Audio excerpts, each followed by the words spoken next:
dahil meron tayong ekstrang budget para sa mga alagang manok. Ito magbibigay tayo ng patuka sa kanila na medyo may halong arte at may konting palpak. Dahil may napasobra sa nalagay ko sa patuka itong grains, binababad ko ng 1 oras para maging malambot at madaling matunaw sa tiyan ng mga manok. Panabong at hinahaluan ko ito ng honey, tapos mekos-mekos hanggang mag-spread ang honey sa mga grains.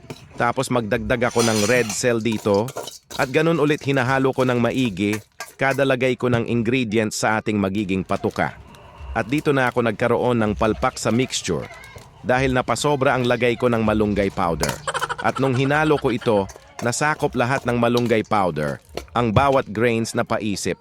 Tuloy ako, baka hindi ito kakainin ng manok. Baka kasi magtaka at iba na itsura ng tinutuka nila. Dito na ako naghalo ng pellet feeds, pero nasa isip ko pa rin kung tutukain pa ba ito ng manok. Pero bahala na, sayang ang mixture at pagkain din yun ng mga alaga at ganito na itsura kapag na-mix na lahat. At isasalin ko na ito sa lagayan ng patuka at ibibigay sa mga alagang manok. Minsan talaga di maiwasan maging palpak at dahil sa palpak na ito, dito rin tayo matuto sa huli. At ayun, kinain naman ng alagang manok. No choice siguro dahil gutom na sila.